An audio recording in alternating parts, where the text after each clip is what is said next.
Olá, bem-vindo de volta ao meu podcast Misteriosos e Criminosos. Espero que estejam bem. Estou de volta com o vídeo para quem me está a ver do YouTube. E é assim, hoje vai ser um episódio muito pesado, porque eu já tinha avisado no episódio anterior que ia falar sobre a morte de crianças e por isso, se não estão à vontade, eu entendo. Voltem no próximo episódio, que provavelmente poderá ser da Bonnie e Clyde. Se não, estou a preparar também outros casos assim mais recentes,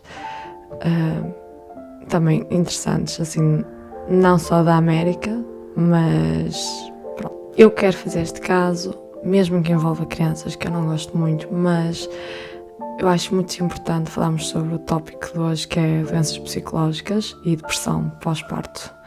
Por isso, eu estou aqui um bocadinho para falar sobre isso. Eu não sou médica, não sou nada e só estou aqui para falar um bocadinho com vocês. Mas é isso. Este caso é super recente, é de agora de janeiro de 2023. Ainda está a ser tratado e resolvido, por isso poderá haver brevemente atualizações sobre o caso, pois eu entretanto vou fazer um vídeo, se calhar com várias atualizações, vários casos, pronto. E porque é que eu quero falar sobre doenças psicológicas, como vocês já devem conhecer dos meus vídeos, é para vermos alguns sinais, se vimos alguém com esses sinais, ou nós próprios também, e por isso é que eu acho muito importante. Já devem saber que eu não entro em detalhes com a morte de crianças. Eu já não entro em detalhes em geral, não é? Com mortes no geral, mas sobre crianças é mesmo algo que eu não vou falar, como as crianças faleceram, porque acho que é muito pesado e eu não... Já é muito difícil eu estar aqui neste momento, por isso é isso. Bora lá começar. Hoje vamos falar sobre a Lindsay Clancy e a família dela. Infelizmente não há muita informação sobre a infância dela e da vida dela, mas como este caso também é super recente, poderá vir mais informações sobre ela em breve. Mas o que encontrei foi que a Lindsay nasceu ou em 90 ou 91, eu não tenho a certeza. Sei que ela tem neste momento 32 anos e é casada com Patrick, de 34 anos. Em 2012, ela acabou os estudos na universidade. Ela então foi trabalhar para um hospital como enfermeira em 2014. Ela trabalhava na parte dos partos, por isso ela ajudava outras mães, quando elas tinham os filhos, não é? Não sei ao certo em que ano ela casou com o Patrick, mas eu penso que tenha sido 2016. E depois, entretanto, eles começaram a ter filhos. Eu tento encontrar as datas de quando as crianças nasceram, mas não encontro. Mas neste ano, em janeiro de 2023, a filha mais velha, Cora, tinha 5 anos, o Dawson tinha 3 e em maio de 2022 ela teve o último filho, chamado Kellen. Com os 2 primeiros filhos ela sofreu de ansiedade pós-parto, mas ela falava abertamente sobre isso. Os problemas começaram no ano passado, após ter o 3º filho. Ela tinha de voltar para o trabalho por volta de setembro. Ela foi a 2 médicos diferentes e foi diagnosticada com a ansiedade. Ela começou a sentir-se depressiva, entretanto, nos próximos meses, ou seja, de setembro até janeiro, ela tomou mais ou menos 13 remédios diferentes, medicamentos diferentes, porque parece que nenhum estava a funcionar com o que ela estava a sentir. Entretanto, ela ia ao médico, o médico mudava outra vez a medicação, então ela tomou mais ou menos 13 remédios diferentes, não todos ao mesmo tempo, mas vários ao mesmo tempo, não é? Porque a depressão é assim. E isto não era uma boa combinação, como é óbvio. Ela também às vezes fazia tipo um diário ela também fazia tipo um diário no telemóvel onde apontava certas coisas, como estava a sentir, como é que tinha feito naquele dia as coisas e pronto. E ela escreveu em outubro que sente que culpa os filhos mais velhos por não a deixarem cuidar do filho mais novo, como se ele fosse o primeiro bebé. e sabe que isso não é culpa deles, mas que se sente tão deprimida e que quer sentir amor e conexão com todos os filhos.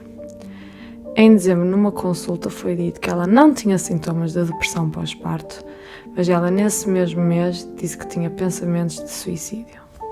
Eu acho incrível que ela própria tentou pedir ajuda o tempo todo, e em janeiro deste ano, ela então foi por ela própria, foi-se internar numa clínica, só que mais uma vez, após 5 dias, mandaram-na embora porque disseram que ela não era um perigo para ela própria ou outra pessoa. A medicação não estava a resultar e o marido dela foi com ela a uma consulta pedir ajuda para verem mais uma vez a medicação e que a mulher parecia um zombie. Eu não sei bem o que se passou aqui, mas eu acho que quando se começa a tomar medicação contra a depressão, muitas as vezes as pessoas têm mesmo esse sintoma de zombie, até a medicação começar a fazer um certo efeito. E gostava que os médicos já tivessem explicado isso, porque eu conheço muitas pessoas que tomam antidepressivos e no início conheço as pessoas que se sentem exatamente assim, como um zombie. Por isso é pena não terem avisado isso. Eu não sei se é normal ou não, eu não sou médica, se calhar isso é que não é normal, mas praticamente todas as pessoas, eu sei que no início é assim que se sentem.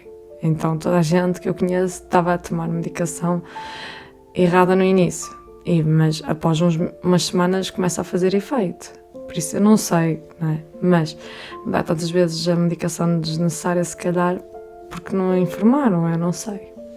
Eu sei que no início eles não saem quase da cama, querem estar sempre a dormir, não têm reação praticamente nenhuma, não é? E acho que a medicação em si é assim.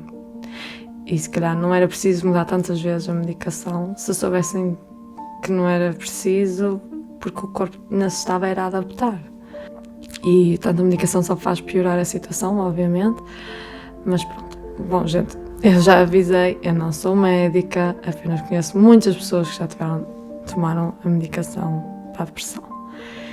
Mas o que eu acho na pior é como é que até hoje dizem que ela nunca foi diagnosticada com depressão pós-parto.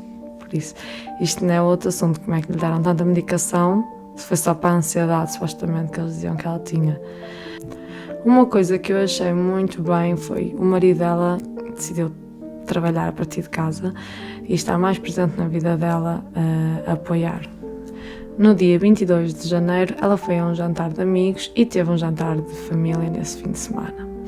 Ela também apontou no telemóvel que estava outra vez com ansiedade por voltar ao trabalho, porque ela em breve tinha que voltar ao trabalho. O que eu acho é que ela em setembro tinha que voltar, deram a medicação e tudo, e ela teve baixa, não é, para ir mais tarde trabalhar, então tinha que voltar agora em breve. Mas na terça-feira, dia 24 de janeiro deste ano, 2023, como já falei, ela foi a uma consulta com a Cora, a filha mais velha. Depois a filha e o filho do meio brincaram lá fora, na neve, e ela tirou fotos e mandou para a mãe dela e para o marido. À tarde, por volta das 4, ela procurou no telemóvel uma medicação para crianças, mas não era nada demais, era só as crianças iam estar com prisão de ventre e era uma medicação para ajudar. E mandou mensagem ao marido se ele não se importava que encomendassem comer, porque tinha sido um dia longo. E ele, como estava a trabalhar na cave, e respondeu, ok, tudo bem. Ela mandou-lhe o menu para ele escolher e ele lá escolheu o que queria. Ela ligou para o restaurante para fazer o pedido. Por volta das 5h15 ele saiu de casa para ir buscar o comer e passar na farmácia, buscar a medicação para os meninos. Às 5h33 ele liga para ela para confirmar o que era para os meninos e ela não atendeu, mas 1 minuto depois ela ligou para ele. Às 6h09 ele volta para casa e percebeu que a casa estava muito silenciosa e chamou por ela. Ele foi ao quarto no primeiro andar e a porta estava fechada, mas ele depois lá conseguiu entrar, não é? E viu sangue no chão. E a janela estava aberta e vê que ela estava na relva em baixo e foi a correr para ela que estava magoada. Portanto, ela tinha saltado do segundo andar. Perguntou pelos filhos e ela disse que eles estavam na cave e às 18h11 ele liga para o 112 e diz que a Lindsay tentou se suicidar. Ela ainda estava consciente, como podem ver, não é? Apesar que ela saltou de uma altura de mais ou menos 6 metros. Entretanto, enquanto ainda estava ao telefone, ele foi procurar os miúdos. E foi quando ele começou a gritar. E a polícia chegou logo, a polícia foi super rápida neste caso, ainda bem. E foram ter com ele à cave e ele só gritava que ela tinha matado os filhos. Eu, como já disse, não vou entrar em detalhes do que ela fez. São crianças e deixam-me muito triste fazer estes casos, por isso não quero entrar em detalhes, tal como estão habituados nos meus vídeos. Os filhos não tinham morrido, mas infelizmente no hospital os 2 mais velhos morreram quase depois de lá chegarem e o bebê Kellen foi transportado para um outro hospital, mas infelizmente também 3 dias depois acabou por falecer com apenas 8 mesinhos. A Lindsay tinha partido vários ossos e fracturou a coluna e só acordou no dia em que o filho Kellen faleceu. Ela não conseguia falar, nem nada, apenas escrevia num quadro. Eu vou agora mais ou menos dizer o que é que ela fez a ela, não vou entrar em muitos detalhes, mas pronto, é um bocado pesado.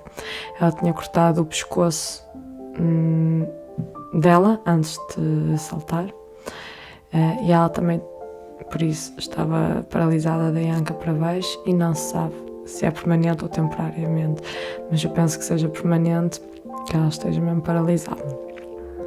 Eu penso que uma semana depois ela já conseguia falar, porque no dia 6 de fevereiro ela ligou para o marido e disse que ouviu vozes na cabeça a dizer para fazer aquilo que era a última chance. Bem, como eu falei, este caso é recente e queria muito falar sobre ele, mas neste momento ela não está a dar-se como culpada, mas em princípio vai ir a tribunal no dia 2 de maio e vamos saber de mais coisas de certeza. Quando ela sair do hospital, ela vai para uma clínica de reabilitação e ela vai ter que andar com uma pulseira eletrónica. Mas então, o que se acha ou descobriu até agora?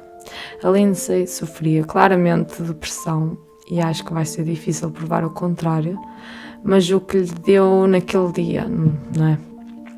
Não há muito que eu possa safar, porque ela tem pesquisas estranhas na internet que a podem incriminar. Para já, eles acham que é estranho ela ter o restaurante assim afastado, porque não era costume. Ela encomendou um restaurante mais longezito. Eu não acho que seja muito longe, mas pelos vistos eles costumavam encomendar mais perto. E pelos vistos ela também foi pesquisar na internet no Google Maps quanto tempo o marido precisava para ir ao restaurante e à farmácia buscar as coisas. Ou seja, ela teve a ver uma maneira de ter o marido o máximo de tempo fora de casa. Ela diz que teve um momento psicótico, mas o problema é que ela nunca tinha falado sobre isso e que só veio falar depois da advogada dela estar com ela. Por isso o que se pode pensar é que são coisas que a advogada está a tentar dizer para ela falar que é isso, para não ter uma pena tão alta. Mas claro que isto são só opiniões, não é certo que é mesmo assim. Se calhar ela ouviu mesmo vozes e foi tudo como ela diz, mas isto são coisas que se têm dito sobre este caso. Não sou eu que estou a ter esta opinião, são coisas que estão a ser ditas e pensadas, não é? E agora vou-vos contar porque é que eu quis fazer este caso, mesmo que seja um caso tão triste e difícil. Eu acho que temos de falar mais sobre a depressão pós-parto e a depressão e a ansiedade em geral, não é? Como é que uma mãe super normal, que todos dizem que ela era super boa e que era a mãe que todos queriam ser, como é que acontece isto, não é? E isto acontece muito mais que aquilo que nós podemos sequer imaginar. Ela que trabalhava como mulher durante parto e pós-parto, ela estava bem dentro do assunto, como é que isto pode acontecer, não é? Normalmente, ela estava atenta aos sinais dela, ela tentou pedir ajuda, não é? Eu não sei, eu acho que ela viu os sinais e tentou sempre pedir ajuda. Não sei. E quem falhou com ela também foram os médicos, que deram tanta medicação e mudaram demasiadas vezes a medicação e que ao mesmo tempo nunca a diagnosticaram com a depressão. Caramba, ela foi até para uma clínica internar-se para pedir ajuda e nem aí a levaram a sério, não é? Isto é assim, é difícil. O mais difícil neste caso é provar se ela teve mesmo um momento psicótico ou não. E mesmo que digam que ela parecia super normal, eu já vi muitas mães, não pessoalmente, mas né, muitos casos que se vê, e que também tiveram episódios assim, eram mais super normais e de repente fizeram coisas assim que nem não lembra a ninguém, nem elas próprias nunca pensaram nisso, mas naquele momento agiram assim. Claro que não chegaram a cometer o crime como a Lindsay, mas que sim, que já pensaram nisso. E por isso não se pode falar em geral, tem que ser caso a caso. E como eu digo, eu não sou médica, mais uma vez vou voltar a dizer, pode ter esse efeito e tem-se de dar tempo para fazer efeito. As experiências que eu tenho, pronto, é essas aí, que a medicação costuma dar esses efeitos. E se calhar sou eu que estou errada, como eu já falei, não sei. Eu dou aqui um bocado a minha opinião, não é? Ela no fim acabou por matar os filhos, não é? E eles eram inocentes e continuam a ser super inocentes neste caso. E é muito triste e parte mesmo muito o coração que matem os filhos. Que pelo menos se matassem a eles, é duro dizer isto, mas ao mesmo tempo levar filhos inocentes, não é? Há pouco tempo fizemos um caso sobre isso também, e isso é... Eu sei que a depressão pós-parto faz isso e não está muito nas mãos das mães, mas é muito duro ver estes casos acontecer. Mas ao mesmo tempo também é super importante falarmos sobre isto, para estarmos mais atentos de lá de fora, também para ajudar os nossos amigos, amigas, ou quem precisar, não é? Ter filhos não é fácil, não é mesmo, e há momentos duros e sempre vai haver, e às vezes apetece explodir e desaparecer, mas eles também nos dão o melhor do mundo. Nunca ninguém vai nos amar mais que os nossos filhos e os nossos pais, não é? E mães, mas os nossos filhos eu acho que nos amam incondicionalmente. O que eu acho que muitas vezes acontece na depressão pós-parto, porque é que acabam por matar também os filhos, é que acham que não querem que os filhos vivem sem eles, não é? Que foi também o caso de um dos últimos casos que eu fiz, não é? Onde o pai cometeu esse crime, não é? Não sei se viram, mas não foi depressão pós-parto, mas pronto. Eu acho que naquela situação foi a mesma coisa, que achou que não queria que os filhos vivessem sem os pais, pronto. E aqui, se calhar, é a mesma coisa quando é depressão pós-parto, e eu acho que esse é o maior motivo, é que amam tantos filhos que não querem que eles vivem sem eles, e sabem que os filhos também amam tanto os pais, que ia ser difícil viver sem eles. Isto é muito confuso mesmo, não conseguimos entender a cabeça das pessoas que estão a passar por aquilo, porque nós nunca passamos por isso, graças a Deus, mas podemos um dia passar, um dia dar-nos assim alguma coisa e temos de estar atentos, e se calhar é muito importante sabermos como agir. E como eu digo, eles eram inocentes e tenho muita pena do que aconteceu, mas também não nos podemos esquecer que ela vai ter que lidar com as consequências, porque ao fim e ao cabo morreram as 3 crianças inocentes no meio disto tudo e ela está viva. Eu sei que é depressão pós-parto, sei que também há países que isso conta-se cometer crimes menos de 1 ano pós-parto, que não vão para a prisão. Eu acho que o Brasil é um país desses, mas eu não tenho a certeza.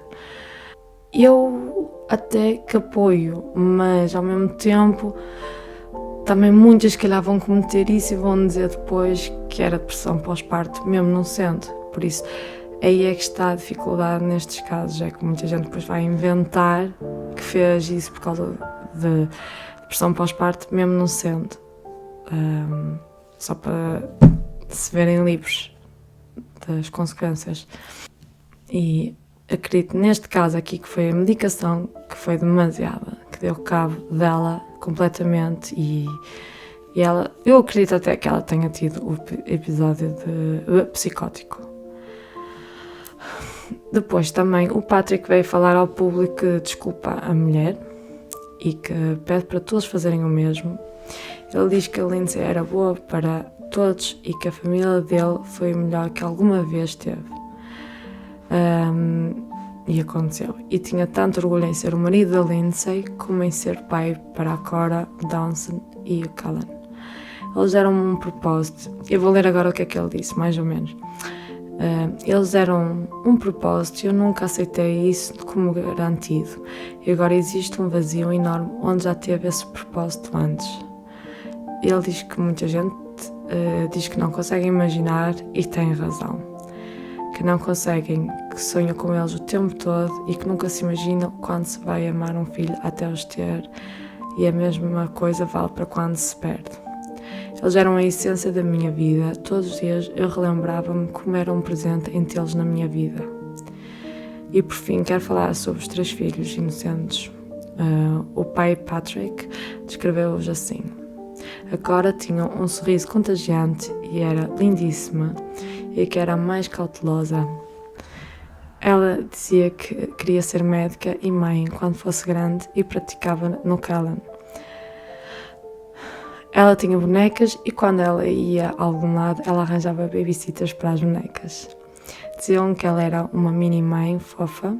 Ela amava bebés falsos e verdadeiros. Amava unicórnios, festas de chá e ir comer com os avós. E dar presentes aos outros. E sabia tudo sobre princesas e a preferida dela era a Sofia e ela amava a família imenso e estava sempre a dizê-lo. E ela e o pai faziam bastantes atividades juntos e ele diz que a amava muito, que é simplesmente a primeira filha, não é? O Dawson era muito carinhoso, tinha os olhos castanhos que tinham amizade entre deles. Era muito engraçado e generoso por natureza, que partilhava os brinquedos, tinha todo o amor que ele recebia, ele oferecia muito mais ainda. Todo o amor que ele recebia, ele também oferecia ainda mais. Amava caminhões, tratores, dinossauros, patrulha-pata, gostava de estar lá fora. Era aventureiro e era traquina. E era muito inteligente. Ele dava abraços enormes e todas as noites dizia boa noite, pai, eu amo-te. E que ele era mesmo um presente na vida dele. O Callan era um bebê feliz e vibrante e que foi o que dormia melhor dos 3. Era o mais fácil e provavelmente por ser o terceiro filho teve de se adaptar. Ele ficava muitas vezes nas reuniões com o pai e o pai mostrava o Callan na câmara porque tinha tanto orgulho e dizia sempre dá quando via o pai. Se houvesse um mau dia, o Callan sabia como ia melhorar. Ele vai ser sempre o meu herói. Ele vai ser sempre o herói porque ele foi o que aguentou mais tempo, nesse sentido também. Ele diz que não sabe se a dor algum dia irá desaparecer, mas que vai dar o melhor e que os ama muito e nunca os vai esquecer. Eu também não vou falar muito mais, porque o objetivo é sempre realçar as vítimas e falar sobre as vítimas, mas ele falou ainda bastante bem de Lindsay e também não se esqueçam que fiz um resumo em português do que ele disse dos filhos. Ele falou mais coisas, mas eu resumi mais ou menos e traduzi, por isso pode não ser tudo 100% igual, como é óbvio. Também foi criado o GoFundMe para o Patrick. O objetivo acho que era de 1 milhão e já atingiu e já ultrapassou isso. Isso é tipo um site para fazer donativos, para ajudar famílias ou pessoas, não é? E é para ajudar o Patrick a pagar as contas e os funerais e advogados. Acho que não vai ser para pagar as contas da Lindsay, porque muitos estão contra isso. O resto do dinheiro é para apoiá-lo financeiramente durante o tempo já que ele deixou de trabalhar. Eu acho que já disse aqui o que pensava sobre este caso, não é? Tenho pena destas crianças e também, ao mesmo tempo, pena da Lindsay por ter procurado ajuda tantas vezes e todos terem falhado com ela. Eu não consigo evitar ter pena ou compaixão por a situação. Como eu disse, quero que ela assuma a culpa e pague por o que fez, se calhar não tão pesado, uma pena tão pesada, mas o mais importante é que ela se cuide, cure e entenda que fez mal, e acho que isso ela já entendeu, mas este caso foi muito duro. Por favor, se precisarem de ajuda, procurem. Nem todos os médicos são assim, obviamente, e normalmente ajudam imenso. Se virem alguém que esteja a passar por algo semelhante, que se sinta exausto e com sinais de pressão, tentem ajudar. Tomem se calhar um dia conta das crianças. Ofereçam-se para ajudar em casa, se ela precisar. Isto são coisas que vi na internet que mães falam, como é que podem ajudar na depressão, não é? Porque muitas não querem ajuda, mas ao mesmo tempo querem. Dizer assim às vezes, liga-me se precisares de alguma coisa. As pessoas não vão dizer, olha, podes-me vir aqui ajudar. Eles não vão dizer isso, mas às vezes se calhar é isso que querem ouvir. Não querem dizer, podes falar comigo. Vão falar para quê? Não vai resolver nada. Se calhar eles querem mesmo só um bocado de ajuda e tirar a cabeça um bocado das crianças. Principalmente na América, eu acho que eles começam a trabalhar mais tarde e não ajuda nada, não é? Quando se trabalha, fica muito tempo em casa só com os filhos, isso não ajuda. Quando nós vamos trabalhar, saímos um bocado, eles também saem, vêm para casa, é tudo diferente. Ou quando estamos sempre só a tomar conta de crianças, é muito pesado, muito difícil. Por isso é que eu digo, tenta estar lá para as mães, sem julgar. Se essa pessoa for difícil, ela não tem culpa. Às vezes ela precisa só de desabafar e de explodir e deem um desconto, em vez de virarem as costas. Tentem se meter no lugar delas, façam o que puderem para ajudar e não sei mais o que é que pode-se fazer. Chamar um médico, se calhar, se essa pessoa não procurou um médico ainda, mas acho que procurar ajuda sem dúvida, ajudar a procurar ajuda sem dúvida alguma também, mas ao mesmo tempo ajudar a mãe. Não deem só atenção ao bebê quando o bebê nasce, ajudem muito a mãe, deem muito valor à mãe, porque elas vão precisar. E pronto, é tudo. Acho que é tudo. Obrigada por estarem aqui e até à próxima. Não se esqueçam de deixar um like, de comentarem o que é que acham destes casos, se preferem assim, casos mais recentes, preferem as duas coisas, recentes e antigos, que é o que eu estou a fazer neste momento. Que é que acham de depressão pós-parto? Tentem deixar assim comentários para falarmos um bocadinho. Também podem deixar a dizer se gostam do novo cenário. Eu sei que não está ainda como eu quero, mas já é um começo. Das luzes, se gostam das luzes assim, se não, o que é que acharam? Podem falar tudo o que quiserem. Muito obrigada, até à próxima.